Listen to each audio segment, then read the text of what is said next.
भाषा बोली ही किसी समाज की पहचान होती है।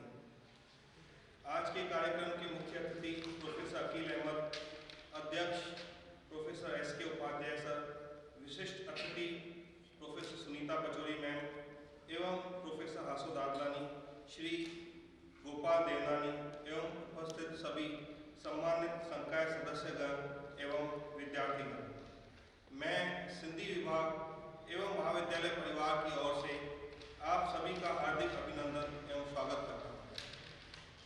महोदय, सम्राट पृथ्वीराज चौहान राजकीय महाविद्यालय अजमेर राजस्थान का प्राचीन कॉलेज है। हर वर्ष लगभग 10,000 विद्यार्थी विभिन्न संकायों में प्रवेश लेते हैं। महाविद्यालय में लगभग 200 संकाय सदस्य हैं। मुझे कहते हुए अत्यंत गर्व एवं प्रसन्नता हो रही है कि महाविद्यालय में सिंधी विभाग की स्थापना सन 1972 में यूजी कक्षाओं से हुई। 2022 में विभाग को स्थापित हुए 50 वर्ष पूर्ण हो रहे हैं। ऐसे अवसर पर एनसीपीएसएल की तरफ से यह कार्यक्रम प्रारंभ हो रहा है। महोदय, इस विभाग में सन 1983 से पीजी कक्षाएं एवं सन 2000 से पीएचडी डिग्री हेतु रिसर्च कार्य प्रारंभ हुआ। राजस्थान में एकमात्र महाविद्यालय है जहां सिंधी भाषा का अध्ययन अध्यापन कराया जाता है तथा पर्याप्त संख्या में विद्यार्थी प्रवेश लेते हैं। प्रतिवर्ष यूजी व पीजी कक्षाओं में लगभग 125 से 150 विद्यार्थी प्रवेश लेते हैं।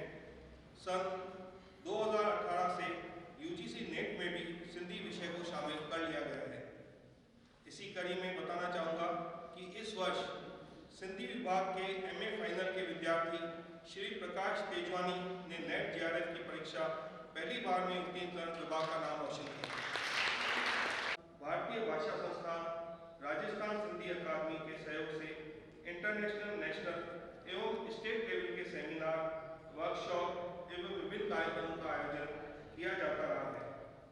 इस कड़ी में आज से राष्ट्रीय सिंधी भाषा विकास परिषद, शिक्षा मंत्रालय, भारत सरकार के सहयोग से यह 3 दिवसीय सिंधी देवनागरी टाइपिंग कार्यशाला का आयोजन किया जा रहा है, जिसमें एनसीपीएसएल के निर्देशानुसार 30 विद्यार्थी सम्मिलित हो सकेंगे। एक बार फिर मैं हृदय के अंतर्मन से सभी आगंतुकों का स्वागत एवं अभिनंदन करता हूँ। अब मैं कार्यक्रम के मुख्य अतिथि प्रोफेसर अकील अहमद को संबोधन हेतु मंच पर आमंत्रित करता हूँ। प्रोफेसर अकील अहमद। इस प्रेस्टिजियस कॉलेज के प्राचार्य प्रोफेसर एस.के. उपाध्याय जी, जो आज के इस प्रोग्राम की अध्यक्षता भी कर रहे हैं, और हमारे आदरणीय गेस्ट प्रोफेसर हासो दादलानी जी, जो कि इस कॉलेज से ही आपका ताल्लुक रहा है और सिंधी विभाग को ऊंचाइयों पर पहुंचाने में आपका बड़ा योगदान रहा है, और प्रोफेसर चंद्र प्रकाश दादलानी जी, और मुझे बेहद खुशी हो रही है कि डॉक्टर शाहिद अली जी, जो कि उर्दू डिपार्टमेंट के प्रोफेसर हैं, वो भी हमारे सामने बैठे हुए हैं।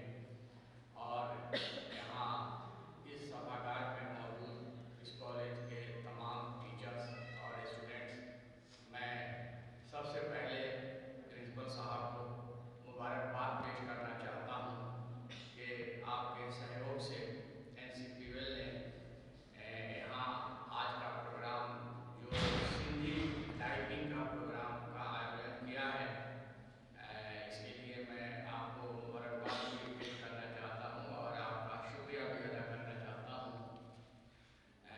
जो मेरे स्टूडेंट्स यहाँ बहुत सारे बैठे हुए हैं, मैं ख़ास तौर पे उनसे कहना चाहता हूँ, अभी 2 बच्चे लोक संगीत मुझे सुनाया, मुझे समझ में भी आया। मैं उर्दू का ज़रूर हूँ, लेकिन सिंधी भी मैं समझता हूँ, बोलता नहीं हूँ, समझता ज़रूर हूँ। तो किसी भी दुनिया के अंदर, चाहे वो हिंदुस्तान हो या हिंदुस्तान से बाहर, जिस चीज़ के ऊपर सबसे ज़्यादा तवज्जो दी जाती है और दी जानी चाहिए, वो मातृभाषा है। तमाम सब्जेक्ट्स जो हिंदुस्तान में पढ़ाई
बात है।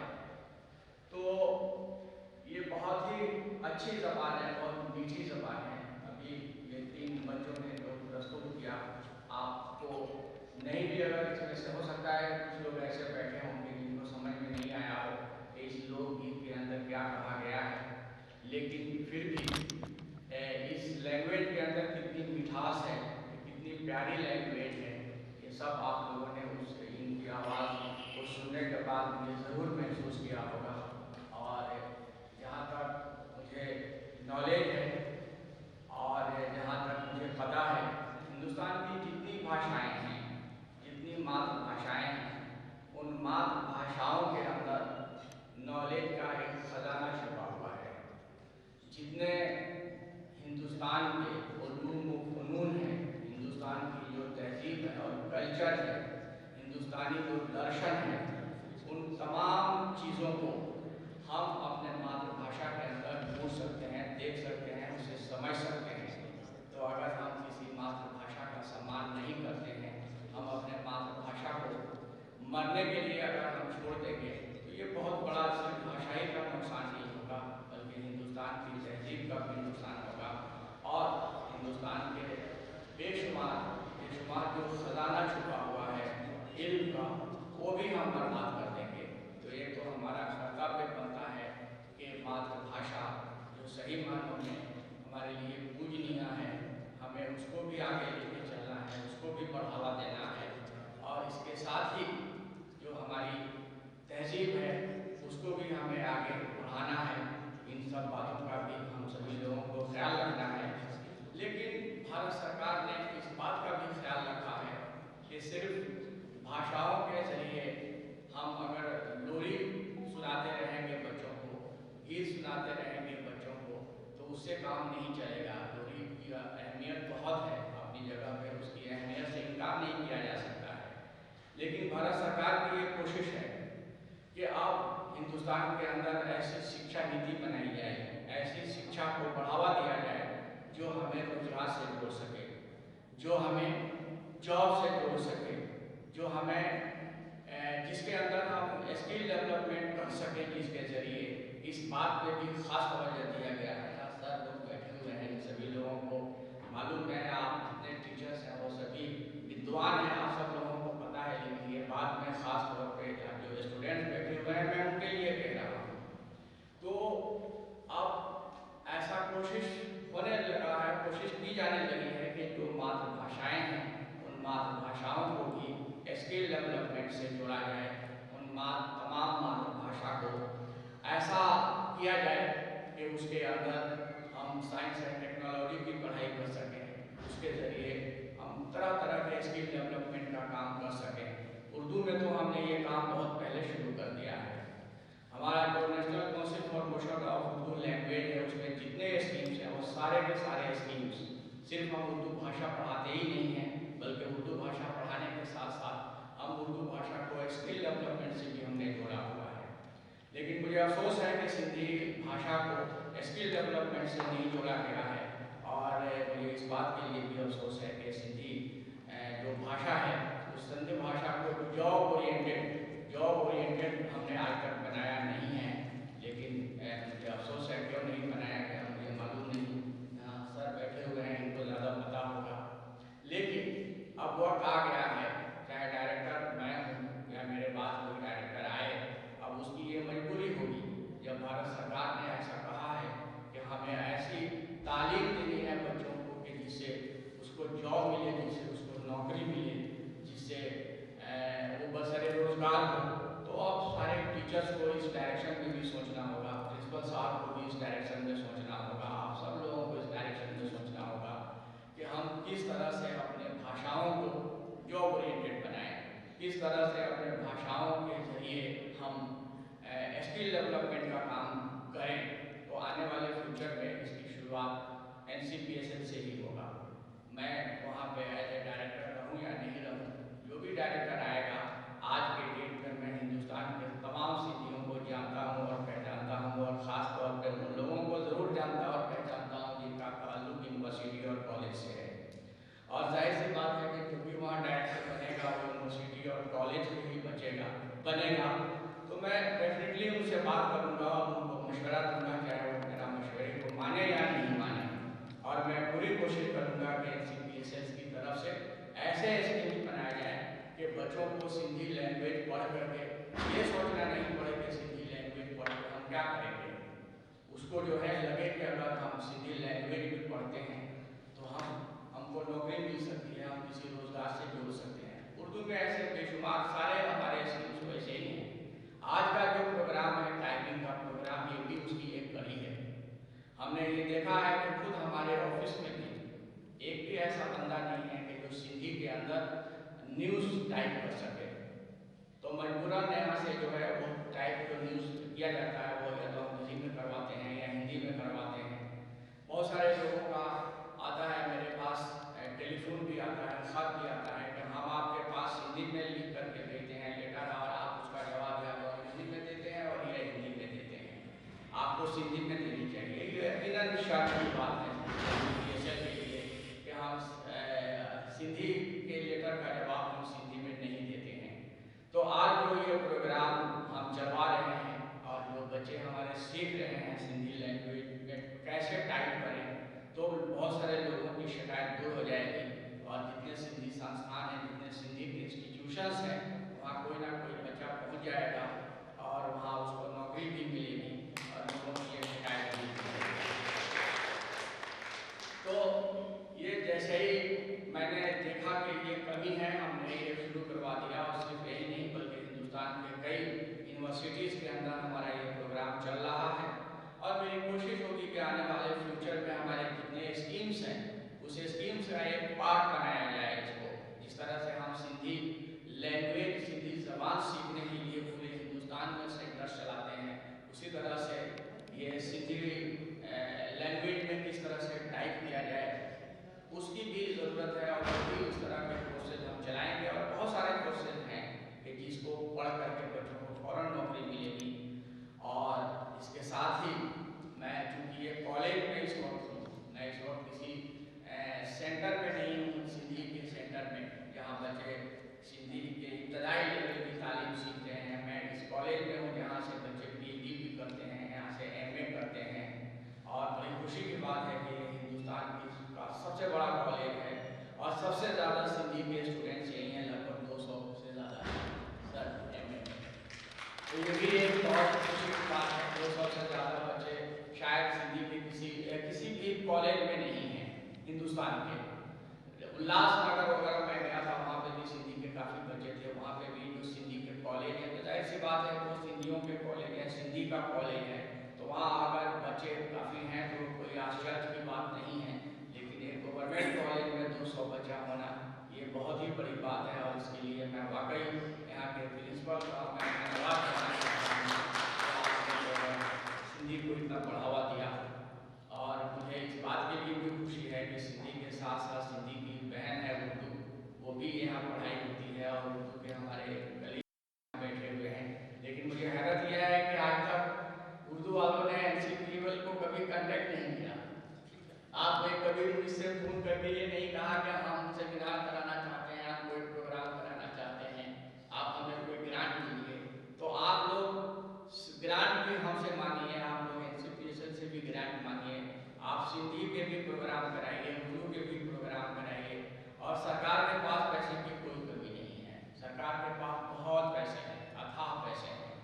सिर्फ जो उन पैसों को खर्च करने वाले जैसे हम लोग हैं, तो हमारे पास आइडिया नहीं है कि हम इन पैसों को किस तरह से खर्चा करें और पैसों को कहाँ खर्चा करें जिससे सोसाइटी का बेटरमेंट हो, सोसाइटी से फ़ायदा उठा सके। तो अगर ये हमारे जहन में हो तो हम जितना चाहेंगे पैसा सरकार देने के लिए तैयार है। तो आप लोग अपना कंस्ट्रक्टिव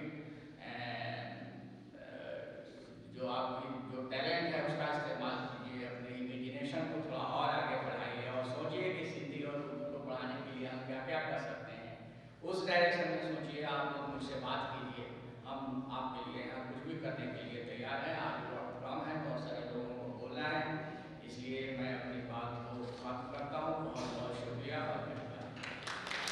थैंक यू सर, आपने बहुत ही कम समय में और बहुत ही महत्वपूर्ण जानकारी बच्चों को दी, इसके लिए मैं आपका आभार व्यक्त करता हूँ। अब हमें जिनका इंतजार था, प्रोफेसर सुनीता पचौरी मैम, सहायक निदेशक आयुक्तालय, काफ़ी व्यस्तता के कारण व्यस्त होने के बावजूद भी इन्होंने अपना समय निकाला और मेरे आग्रह पर ये यहाँ उपस्थित हुए। अभी भी ये पुष्कर बैठे थे। मैंने सुबह जब इनसे बात की, बोले मैं किसी कार्यक्रम में हूँ, लेकिन मेरे आग्रह पर ये वहाँ से उस प्रोग्राम को छोड़कर यहाँ उपस्थित हुए।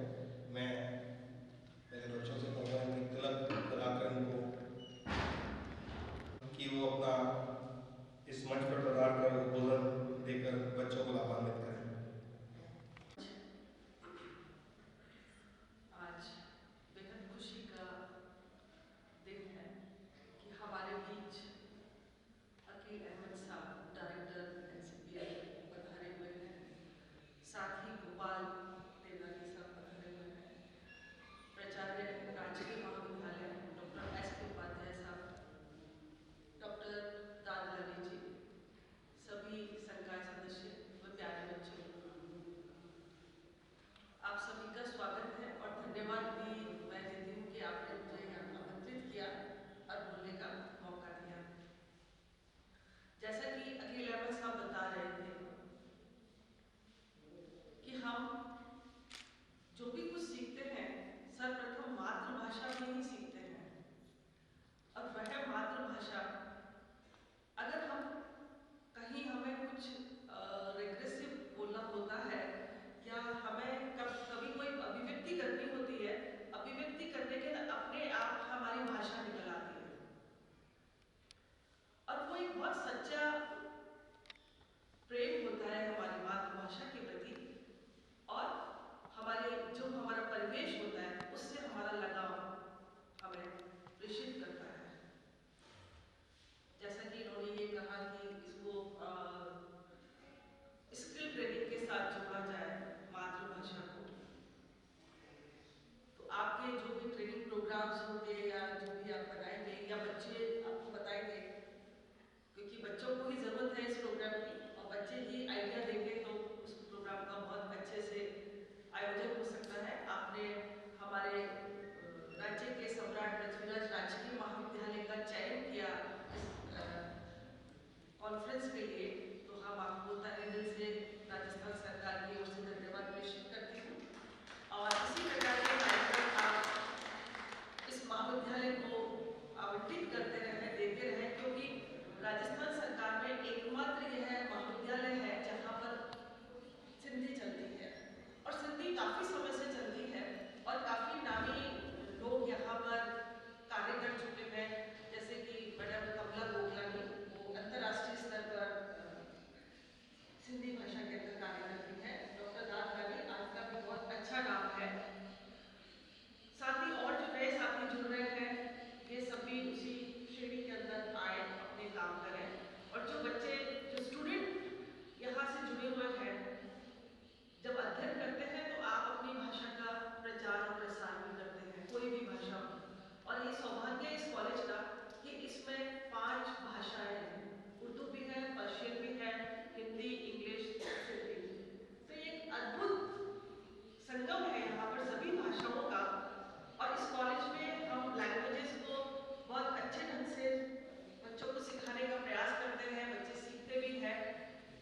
अब भविष्य से जुड़ी हुई जो चीज़ें हैं, क्योंकि अब ये जो टाइम है ये प्रोफेशनल टाइम है और इस समय हमारे को भाषा के साथ स्किल को जोड़ना बहुत आवश्यक हो गया है। जैसा कि आपने कहा, बिना स्किल के आप कोई भी चीज़ के अंदर आगे नहीं बढ़ सकते। मुझे आपने यहाँ बुलाया, मैं अधिक समय न लेते हुए आप सभी को धन्यवाद प्रेषित करती हूँ और मंगल कामना करती हूँ कि क्या ये सेमिनार बहुत अच्छा रहे और इसी प्रकार के कार्यक्रम आप और भी उर्दू को भी दें, हमारे यहाँ संस्कृत भी है, दूसरी भाषाएं भी हैं, उनको भी दें, जिससे महाविद्यालय के विद्यार्थी इत्यादि लाभान्वित हों। धन्यवाद। जय हिंद। अब मैं प्रोफेसर दादलानी को मंच पर आमंत्रित करना चाहूँगा कि वो आए और अपना उद्बोधन प्रस्तुत करें। मंचासीन आज के कार्यक्रम के मुख्य अतिथि प्रोफेसर अकील अहमद साहब, महाविद्यालय प्राचार्य प्रोफेसर एस.के. उपाध्याय साहब, एनसीपी सलाहकार श्री गोपाल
अवेयरनेस की कमी है और इसमें न केवल विद्यार्थी पर पेरेंट्स भी अगर साथ देंगे कि भाषा और मातृभाषा के माध्यम से हम किस तरह का रोजगार हासिल कर सकते हैं। मुझे अच्छी तरह याद है कि पिछला जब रीट हुआ था एग्ज़ाम, तो उसमें सिंधी विषय में 55 पोस्टें वैकेंट थी स्कूल टीचर्स की, और मात्र 23 विद्यार्थी उसमें अपियर हुए और सबका सिलेक्शन हो गया।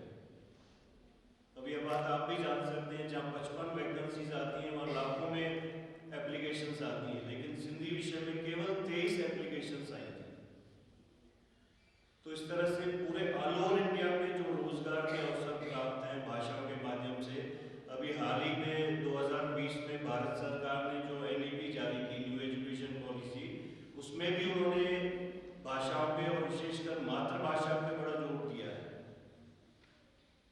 उसका क्लॉज 22 सब क्लॉज 18 जो है वो पूरा भाषाओं का एक चैप्टर बनाया भारत सरकार ने कि भाषा के माध्यम से हम किस तरह का रोजगार के अवसर प्राप्त कर सकते हैं। तो आज इस मंच पे मैं किसी बात को रिपीट नहीं करूँगा, इतना कहूँगा कि बच्चे अवेयर रहें और रोजगार के लिए हम कितना भटकते हैं, कितना परेशान होते हैं। जितने भी आपने देखा होगा माइनॉरिटी सब्जेक्ट है उसमें कंपटीशन कम से कम रहता है। अभी भी इग्नू में 2 कंसल्टेंट की पोस्टें, NIOS में हैं, कई पोस्टें इस तरह की हैं जो बिल्कुल साइलेंट हैं, बच्चों को पता ही नहीं है। तो हमारे यहाँ से जो बच्चे, और विशेषकर सौभाग्य की बात है कि पूरे राजस्थान में केवल इसी महाविद्यालय में सिंधी विभाग चल रहा है। BA MA करके यहाँ से बच्चे निकलते हैं। यहाँ तक कि मैं आपको बताऊं, पिछले कुछ वर्षों में सिविल सर्विसेज में सिंधी सब्जेक्ट लेके कुछ बच्चे निकले हैं, लेकिन मैंने ये देखा कि जो बच्चे सिंधी सब्जेक्ट लेके निकले उनका बल्कि BA MA में सिंधी विषय पढ़ा हुआ नहीं था, या मेडिकल लाइन से, इंजीनियरिंग से, मैनेजमेंट से, अकाउंट सर्विसेज वाले, वो बच्चे सिंधी विषय लेके निकले हैं। लेकिन अपने यहाँ जो बच्चे एकेडमिक तौर पे BA MA कर रहे हैं, उन बच्चों में थोड़ी अवेयरनेस की कमी है। मैं चाहूँगा कि अब समय आ गया है, हमारे पास बहुत सारे अवसर हैं, तो बच्चे थोड़ा जुझारू बनेंगे तो मैं समझता हूँ कि अपने गोल को जरूर अचीव करेंगे। मैं अधिक समय न लेके पुनः महाविद्यालय प्रशासन का धन्यवाद ज्ञापन करता हूँ, विशेषकर सिंधी विभाग, गवर्नमेंट कॉलेज अजमेर और हमारे प्राचार्य महोदय का, सहायक निदेशक महोदय का, कि मुझे यहाँ आपने अवसर प्रदान किया। धन्यवाद। आपके प्रेरणादायक उद्बोधन के लिए आभार। अब मैं हमारे महाविद्यालय के प्राचार्य डॉक्टर SK उपाध्याय से आग्रह करूंगा कि वो बच्चों को संबोधित करें एवं धन्यवाद दें। निदेशक माननीय डॉक्टर अकील अहमद साहब, श्री प्रकाश तेजवानी जी सलाहकार NCPSL, महाविद्यालय के उप प्राचार्य और मेरे बड़े भाई जैसे डॉक्टर आशु दादनी जी, सहायक निदेशक कॉलेज शिक्षा डॉक्टर सुनीता पचौरी जी, कार्यक्रम के संयोजक डॉक्टर प्रकाश दादनी जी, सिंधी भाषा के विद्वान हमारे अन्य मेहमान और संकाय सदस्य व विद्यार्थी,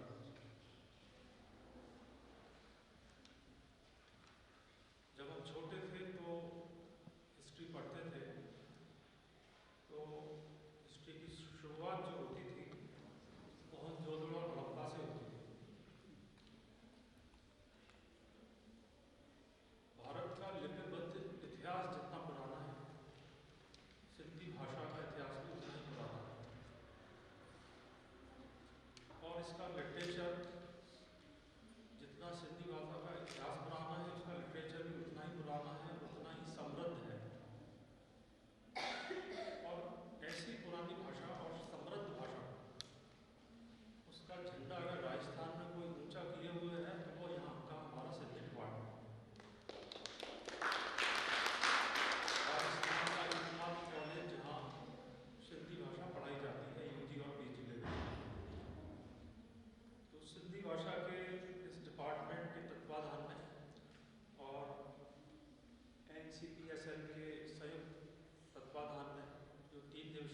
कार्यशाला आयोजित की जा रही है, इसमें सभी प्रतिभागियों का, सभी मेहमानों का मैं कॉलेज प्रशासन की ओर से हार्दिक स्वागत और अभिनंदन करता हूँ और उम्मीद करता हूँ कि ये जो कार्यशाला हो रही है ये सफल होगी।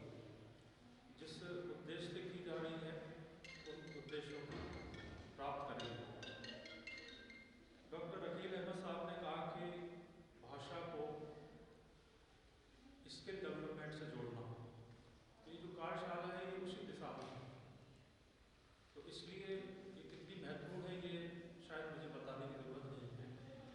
पुनः मैं सभी मेहमानों का स्वागत करते हुए अपनी ओर से उनका धन्यवाद ज्ञापित करता हूँ यहाँ पधारने के लिए।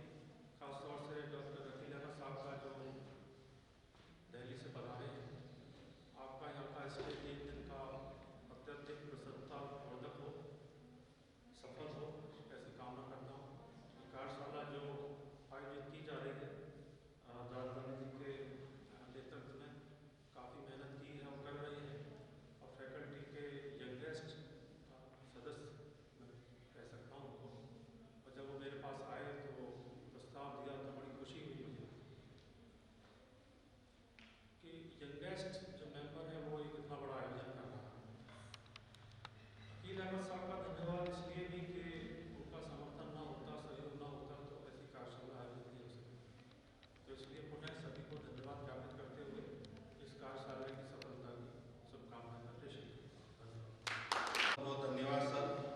अब ज़्यादा समय न लेते हुए मैं सभी अतिथिगणों को निवेदन करूँगा कि वो प्राचार्य कक्ष में चल के वहाँ जलपान की कुछ व्यवस्था की गई है वहाँ चलें, और आप सभी से निवेदन है कि बाहर गार्डन में जलपान की व्यवस्था की गई, तो आप प्लीज़ ग्रहण करके ही जाएँ। धन्यवाद। Thank you.